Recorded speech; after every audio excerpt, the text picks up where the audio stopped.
Om Shanti Shanti Shanti.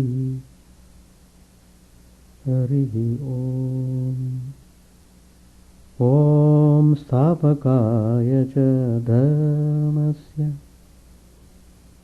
Sarvadharma Swarupine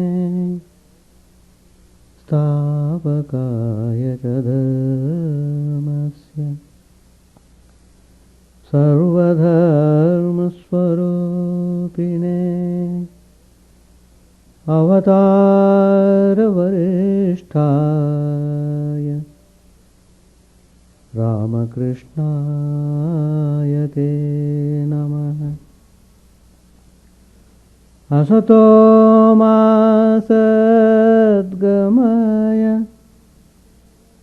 tamaso ma jyotirgamaya mrityormamritangamaya. Om Shanti Shanti Shanti. Let us offer our salutations to Sri Ramakrishna, the embodiment of all religions, the Supreme God Incarnate. Let us pray to Him to lead us from the unreal to the real, to lead us from the darkness of ignorance to the light of knowledge, to lead us from death to immortality. We have been studying Gospel of Sri Ramakrishna. Sri Ramakrishna has given many practical spiritual instructions to go forward in our spiritual life and attain the goal of realization of the truth. So today's topic I have chosen the significance of listening. Listening. That is Shravanam.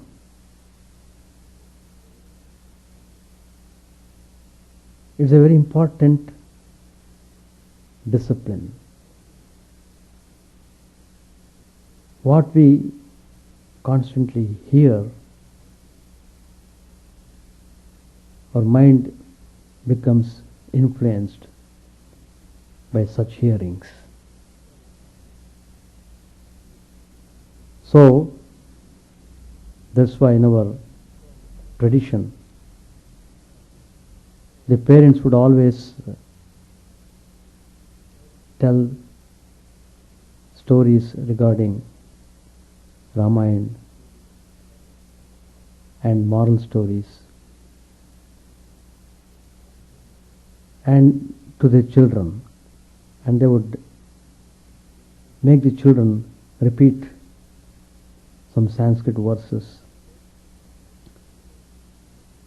So the parents used to give utmost attention so the children can take these ideas into their mind, and definitely they work. Sri Ramakrishna also used to say that in his boyhood days he would hear stories of Adhyatma Ramayana, Bhagavad and other scriptures which greatly influenced him. And it is true. What we constantly hear, they become samskaras in the mind. So, listening is an art. It has to be cultivated, and it pays rich dividends.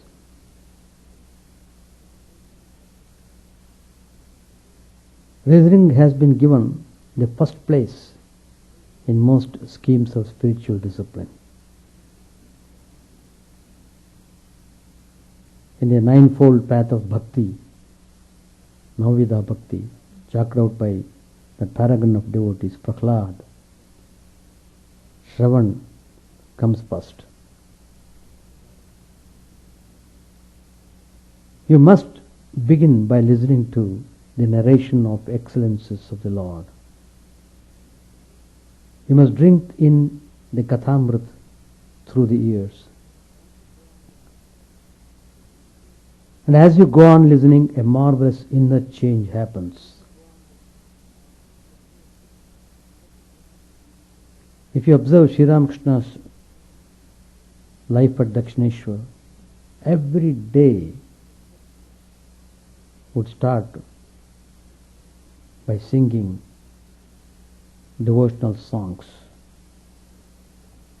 When any devotee comes, he would ask him to sing a song on Divine Mother. In fact, when Swami Vivekananda visited Sri Ramakrishna, in the first visit itself, Sri Ramakrishna asked Vivekananda to sing a song. Manchalo Nija Niketane, beautiful song, Swami Vivekananda sung in front of Sri Ramakrishna. And Sri Ramakrishna went into ecstasy. So, hearing, it has got great influence. So one must be careful in what they are listening to.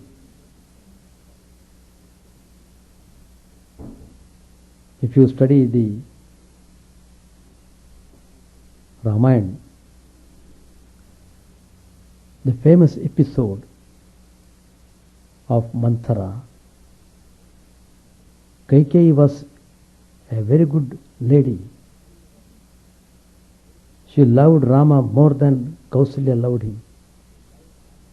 She had such tremendous devotion and love towards Ram.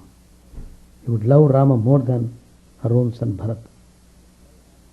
But such fine mind was tainted because of constantly listening to Manthara's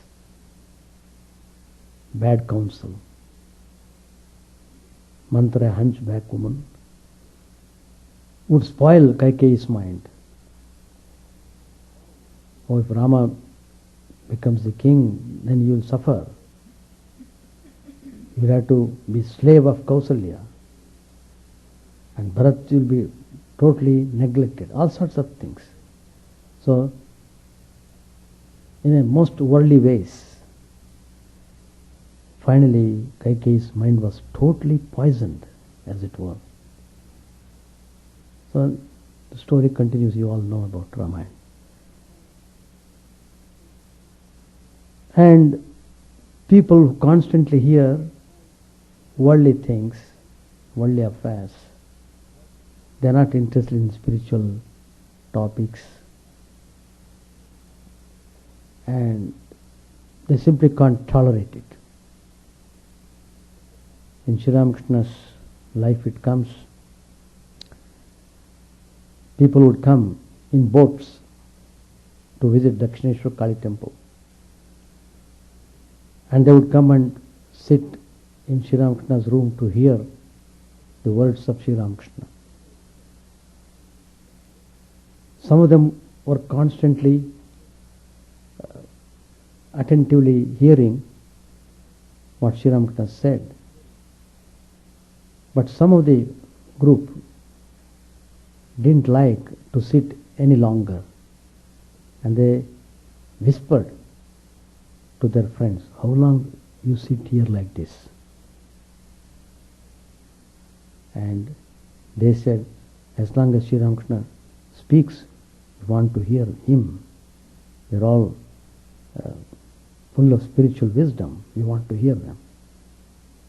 Then the other group said, well, we will wait for you in the boat. After you finish, you come there. Then they all got up and went away, that group. So that means mind was not ready to listen to spiritual ideas. But in spiritual sadhana, Shravan has got a great importance. That's the first discipline one has to master. So what you read attentively, devotedly, that influences the mind. Anyway, that shapes your character. It gives direction to your mind and your activities. So, as you go on listening, a marvelous inner change happens. Many direct disciples of Sri Ramakrishna, they were so much drawn to Sri Ramakrishna because they were coming and hearing Sri Ramakrishna constantly, and those ideas influenced them, and they became staunch devotees and disciples of Sri Ramakrishna. So, you develop rati, a predilection for the Lord. Your mind moves closer to Him. You start considering Him your own, and He responds with tenfold alacrity. He enters your heart through the ears, as the Bhagavata puts it. He makes your heart His drawing room. The divine comes to stay with you. So all these things will happen if you sincerely hear the glories of God. In fact, I still remember in my boyhood days I would go to temples to see. Every day there would be some katha going on in the temple. Every day evening some person would come and recite Bhagavat or some scripture and explaining the text. Every day. And some of them would come regularly to attend those classes. That's how people got spiritual education. Nowadays, we are not getting that kind of spiritual education. We get all other education, all sorts of education. But the most important spiritual education has to be given. That's very important. Shrutva gunan, the famous phrase, Shrutva gunan, is how Rukmini introduces herself to Sri Krishna in her classic love message to the Lord.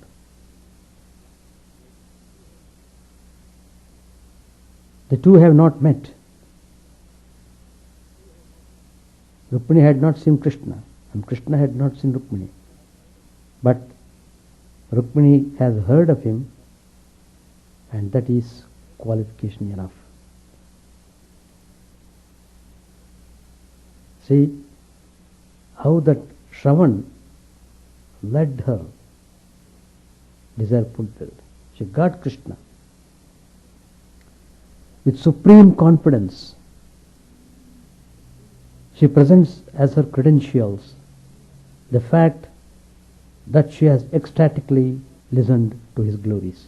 The listening has made her Sri Krishna's captive slave. She felt highly honored to be the slave of Lord Krishna. Her heart is no more her own.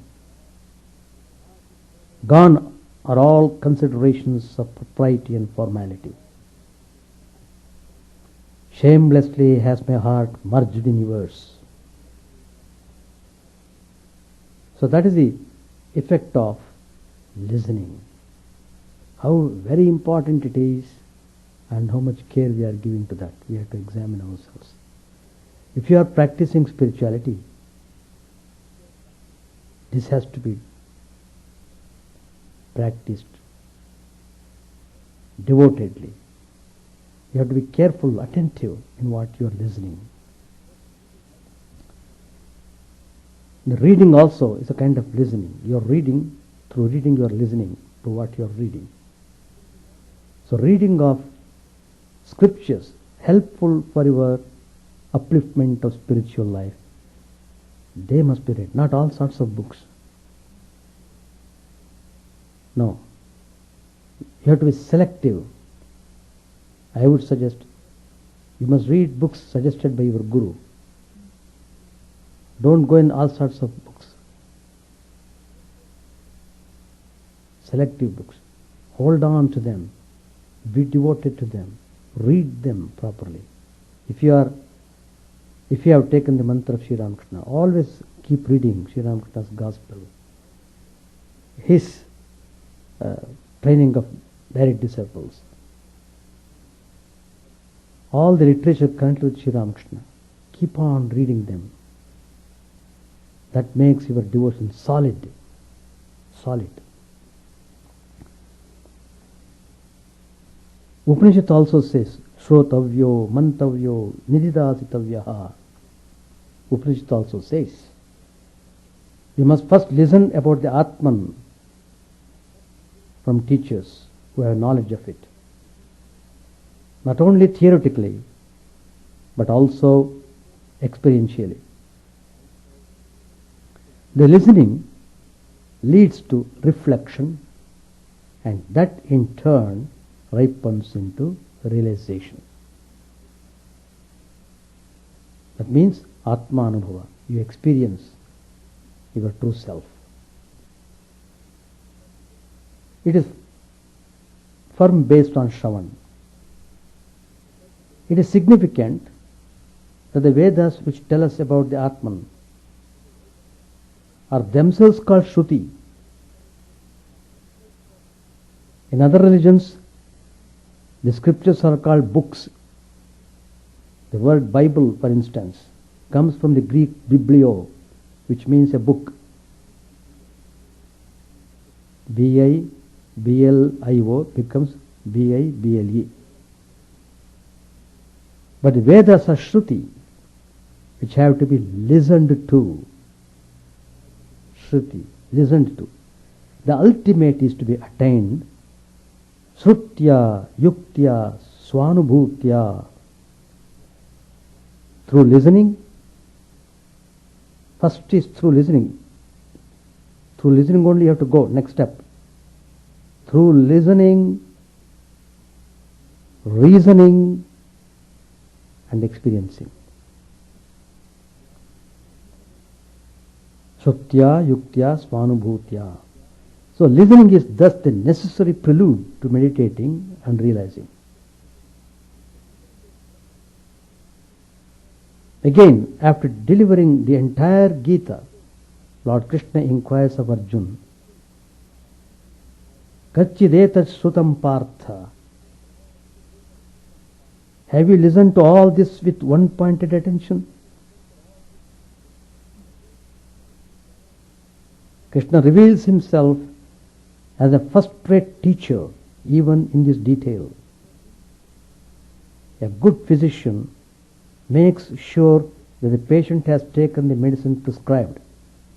As Sri Ramakrishna puts it, he will even sit on the patient's chest and make him drink it.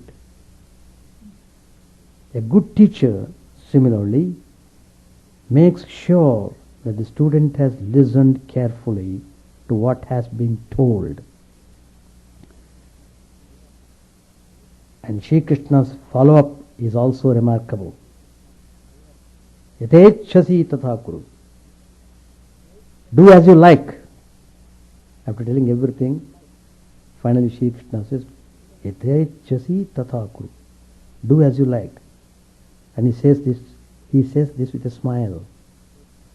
The smile because he has no misgiving whatever. He knows Arjuna will exactly toe the line he has drawn. When the listening has been done well, the response also will be the proper one. And Arjuna immediately proves Sri Krishna right. Karishye vachanantava. I shall do what you will. From listening to you, my delusion is gone. I have realized that when all is said and done, I am but an instrument in your omnipotent hands. Listening has released me from the pettiness of the ego into the vastness of the infinite. So,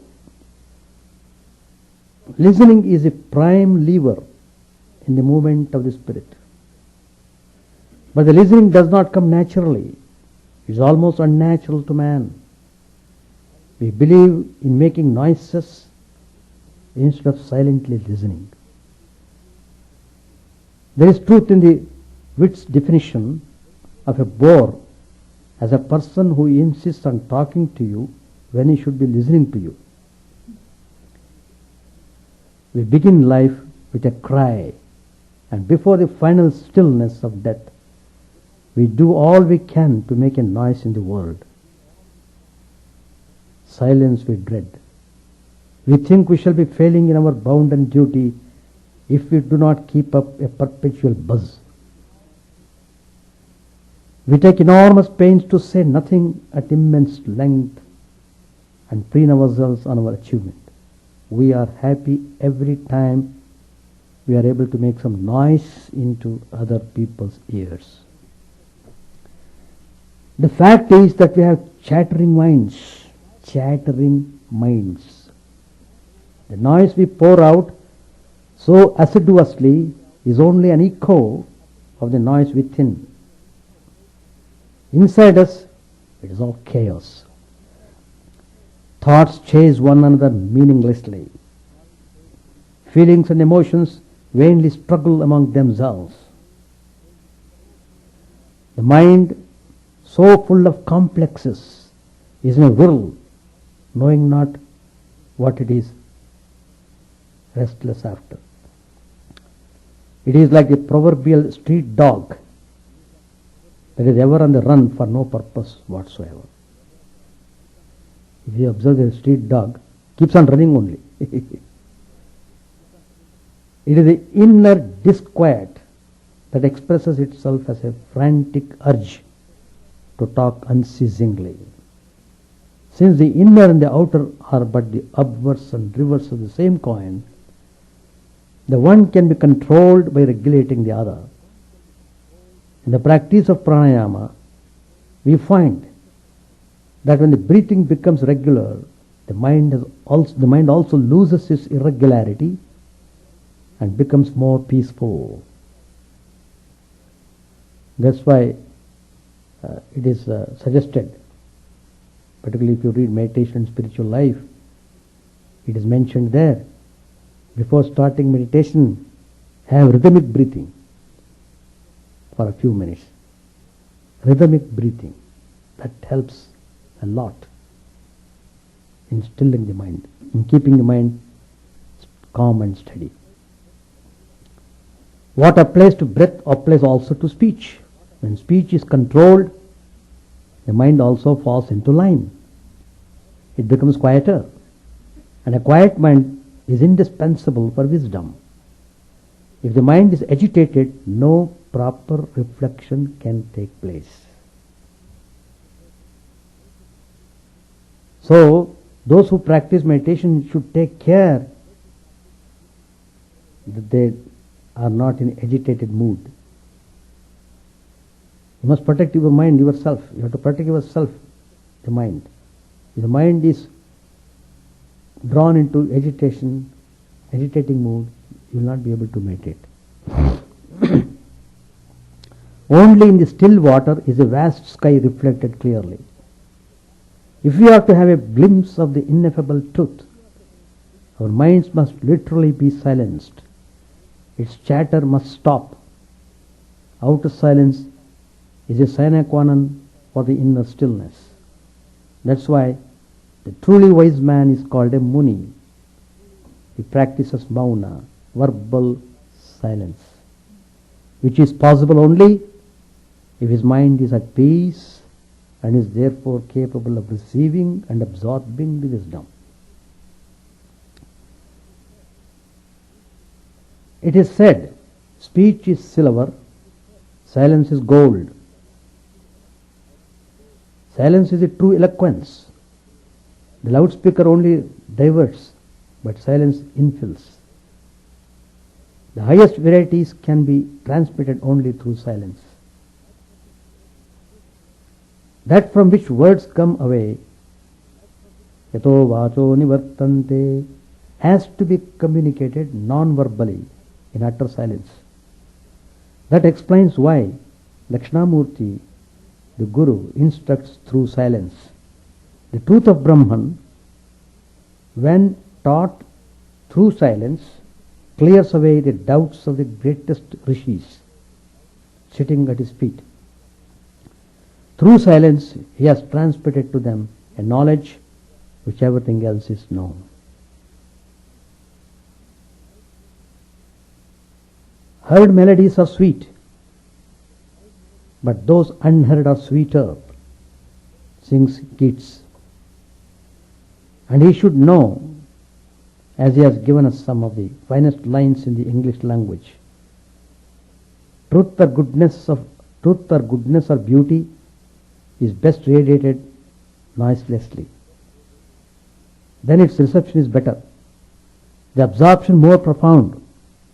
In silence, it can be enjoyed more intensely and made part of our inner being. Modern physics has made us familiar with the astonishing changes in the properties of matter in the vicinity of absolute zero temperature. There is, for instance, the phenomenon of superconductivity. At very low temperature, a metal loses its electrical resistance.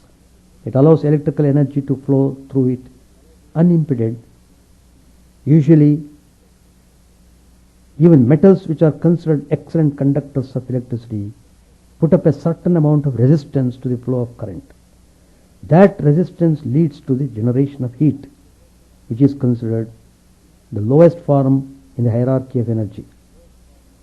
But electrical resistance is a function of temperature. The lower the temperature, the less the resistance. Near about absolute zero, however, there is a sudden transition. All of a sudden, the metal loses its power to resist. It allows the electricity to flow on and on, unchecked. This is superconductivity, a conductivity that knows no stop or limit. Think of perennial electric current and what marvels it can achieve for us. Similar seems to be the phenomenon that happens in utter silence. Normally, we offer resistance when listening. When a fact is presented to us, we can't help confronting it with our own performed ideas and prejudices. The truth offered to us, we consider alien to our nature. We resist it with our own version of truth. Every outer stimulus stirs up our store of samskaras, and what we call our response is a counter-offensive mounted by our ego, which is but another name for our mental conditioning. We are far from open to the light. We are opposed to it, if not darkness, at least a series of colored opacities. Is it any wonder that the result is that our view is tintometrically perverse? We see as through a glass darkly. The fault is not in the incoming light, but in the ego we interpose and the prejudices we superpose. But when we resolve to listen to something silently, we are lessening our resistance to the current. We are dropping the colored glasses we sport in our vanity. When the silence is complete, when the resistance is utterly withdrawn, superconductivity sets in and truth follows into us without surcease. It's only then that we grasp the truth as it is without distortion. And truth sets us free. When light dawns, darkness cannot be. This explains the paradox about the impact of the Mahavakya. Some Advaitins waste their time and intelligence in heated controversies as to whether listening to Mahavakya from the Guru leads to Brahmasiddhi immediately, or whether after listening one has to follow it up with mantra and nididhyasana. We are told Shravanadeva Muktihi. Is it literally true, or is it only eulogy? The fact is that it all depends on how we listen. That's important. How we listen. Usually we listen imperfectly with plenty of reservations, inhibitions, complexes. So a mere listening to the Mahavakya does not deliver the goods. Narad presents this predicament frankly when he confesses to Sanat Kumar, the great Rishi, that though he has studied an astonishingly long list of sciences, he is only an Aksharavid, not Tattvavid. That means he is only a Pandit, but has not realized the contents of it. He has acquired a vast learning, even as others acquire vast material possessions. But these assets, external to oneself, do not bring real bliss. Only when the Vidya becomes part and parcel of one's being does it produce mukti. When we listen with the chattering mind, the Mahavakya does not take deep roots in our personality. It has to be further processed elaborately before something like an adequate result can be obtained. But if the first listening is at absolute zero, the absorption of the Mahavakya is 100%, and the result too is immediate and perfect. If the original listening is not done properly, then the further process of ratiocination and experiencing also becomes difficult and distorted. Hence the need to listen with perfect non-resistance. It is worth noting here that if we listen carefully, inspiration can be derived from the most unpromising sources. The Upanishad tells us of Satyakama, who was able to get instruction about Brahman. From whom? From a bull, the fire, and a bird. The silent, absorbed listener can find tongues in trees, books in the running brooks, sermons in stones, and good in everything. It is not so much the verbal communication that matters as the Shraddha, or the readiness to absorb. Arjun tells Krishna, Shadimam Tvam Prapannam. Unqualified surrender, alert passivity, choiceless awareness, total attention. That is the recipe which makes listening coalesce with realization. So, how it is very important that we should give attention to this practice of Shravanam. In Navavida Bhakti, Shravanam, Kirtanam, Vishnoho Smaranam, Padasevanam, Archanam, Vandanam, Dasyam, Sakyam, Atmanivedanam. These are the stages of Bhakti.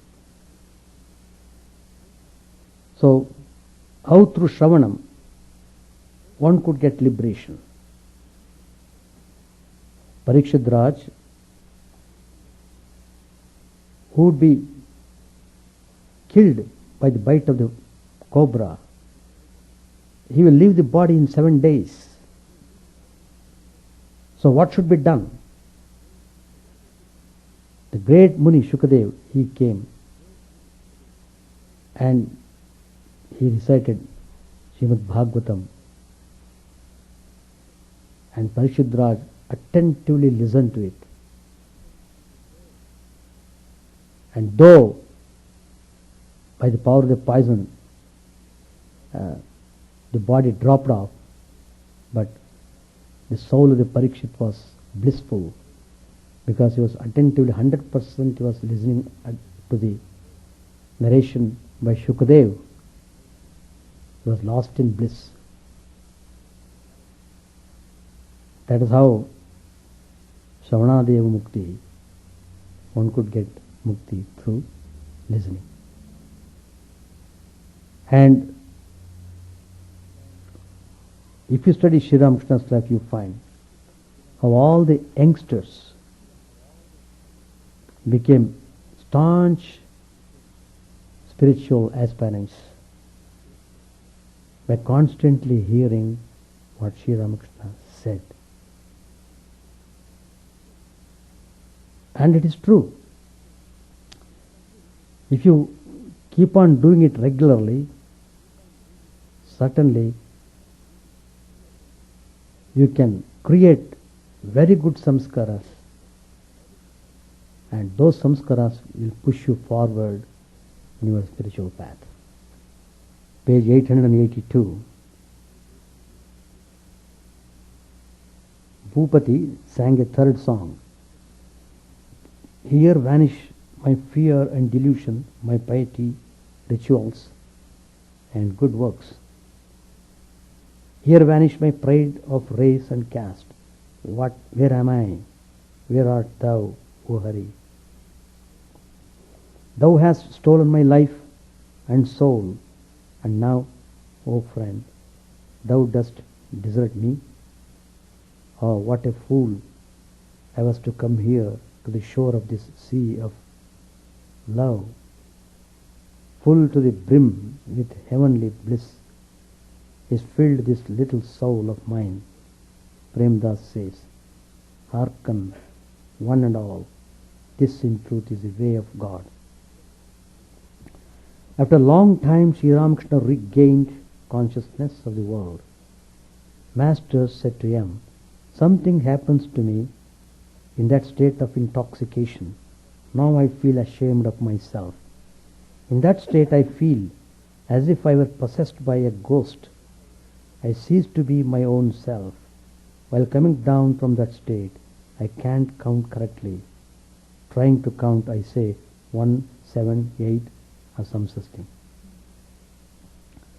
Narendra said, it is because everything is one. Master, no, it is beyond 1 and 2. Mahima, yes, you are right. It is neither 1 nor 2. Master, their reason withers away. God cannot be realized through scholarship. He is beyond the scriptures, the Vedas, Puranas and Tantras. If I see a man with even one book in his hand, I call him a Rajarshi, a rishi or seer who appears with outer splendor like a king, though he is a jnani. But a Brahmarshi, a seer who always dwells in Brahman consciousness, has no outer sign whatsoever. Do you know the use of the scriptures? A man once wrote a letter to a relative asking him to send 5 shares of sweetmeats and a piece of cloth. The relative received the letter, read it, and remembered about the sweetmeats and the cloth. Then he threw the letter away. Of what further use was it? Vijay said, I see that the sweetmeat has been sent. Master, God incarnates himself on earth in a human body. He is no doubt present everywhere and in all beings, but a man's longing is not satisfied unless he sees God in a human form. Man's need is not satisfied without the divine incarnation. Do you know what it is like? By touching any part of a cow, you undoubtedly touch the cow herself. Even by touching her horns, you touch the cow, but the milk comes through the cow's udder. Mahima. If a man wants milk, he must put his mouth to the udder. What will he get by sucking the horns? All laugh. Vijaya said, but a calf at first licks other parts of the cow. Master smilingly said, true, but seeing the calf doing so, someone perhaps puts its mouth to the udder. All laugh. The conversation was thus going on When Dr. Sarkar came into the room and took a seat, he said to the master, I woke up at 3 this morning, greatly worried that you might catch cold. Oh, I thought many other things about you. Master said, I have been coughing and my throat is sore. In the small hours of the morning, my mouth was filled with water. My whole body is aching. Doctor said, yes, I heard all about it this morning. My Macharan told of his trip to various parts of the country and said that in Ceylon no man laughed. Dr. Sarkar said, it may be so, but I shall have to inquire about it. All laughed. The conversation turned to the duties of life. Master said to the doctor, many think that the duty of a physician is a very noble one. The physician is undoubtedly a noble man if he treats his patients free out of compassion and moved by their suffering. Then his work may be called very uplifting. But a physician becomes cruel and callous if he carries on his profession for money. It is very mean to do such things as examine urine and stool in order to earn money, like a businessman carrying on his trade. Doctor said, you are right. It is undoubtedly wrong for a physician to perform his duties in that spirit, but I don't like to brag before you. Master said, but the medical profession is certainly very noble if the physician devotes himself to the welfare of others in an unselfish spirit. Whatever may be a householder's profession, it is necessary for him to live in the company of holy men now and then. If a man loves God, he will himself seek the company of holy men. I give the illustration of the hemp smoker. One hemp smoker loves the company of another hemp smoker. At the sight of a person who does not smoke, he goes away with downcast eyes or hides himself in a corner. But his joy is unbounded if he meets a hemp addict. Perhaps they embrace each other. All laugh. Again, a vulture loves the company of another vulture. Doctor said, it has also been noticed that a vulture runs away for fear of a crow. In my opinion, one should serve all creatures, not men alone. Often I feed the sparrows with flour. I throw small pellets of flour to them and they come in swarms. They love to eat them. Master said, bravo, that's grand. Holy men should feed other creatures. They feed ants with sugar. Doctor, will there be no singing today? Master said to Narendra, why don't you sing a song? Why don't you sing a little? Narendra sang to the accompaniment of the tanpura and other instruments. We shall stop here. Any questions? So one has to be careful about everything when it comes to spirituality. You can't neglect anything. Whatever that is good, take it, and whatever is not good, reject it. That has to be followed. That's why all the spiritual teachers keep on telling, constantly be in touch with the spiritual holy people. Be in touch with spiritual activities. Engage yourself in spiritual activities. Try to become more and more selfless. Try to understand positively and develop spiritual qualities. So you have to form yourself well established in good samskaras, and they will determine your future birth. Your samskaras will push you to your next birth, what type of birth you are to get. So, how you live your life in the present case is most important. If you are really aspiring for spirituality, every moment of time is important, and how much you are utilizing the time towards spiritual activities. That's important. So Shravan is most important aspect. In fact, I can tell my own experience. When you are maybe 7, 8 years old, our father used to chant every day night Bhagavad Gita. We must do. After that only we are asked to go to bed to take sleep. It went on for years. Because when you grown up, father stopped, and towards young people, young boys, because the mind is not tainted, it's clean, so it's very easy to sow the seed in a clean mind. So whoever has received the mantra, Diksha from the Guru, is really purified in his heart. And if you maintain that purity, it sprouts, and you will enjoy, you will experience spirituality also in this present life itself. So any question to ask? The incarnations are present in the form of their teachings. For example, Sri Ramakrishna we have not seen, but all his teachings are given in the gospel. And they are all experienced by Sri Ramakrishna.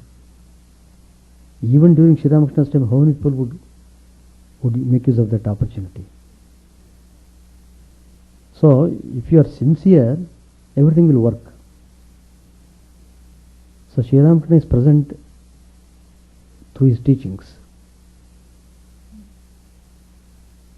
In fact, I still remember in our younger days, when we read a book, you have to keep the book properly with a reverential attitude. Simply you can't throw away the book. Once, out of boyishness, instead of keeping the book properly, just like this, and there was one of our elders was there. That is mother's father. He came, and you were a boy. I was a boy. Don't do like that. The book is Saraswati. It is knowledge. It is Goddess Saraswati. So by reading the book, you acquire knowledge, So you have to propitiate properly.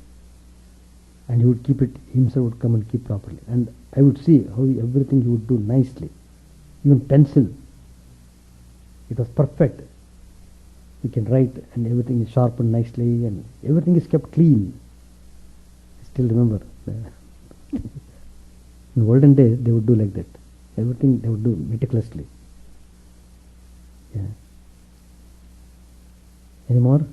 Chant the name of the Lord and His glory unceasingly, that the mirror of the heart may be wiped clean and quench that mighty forest fire, worldly lust raging furiously within.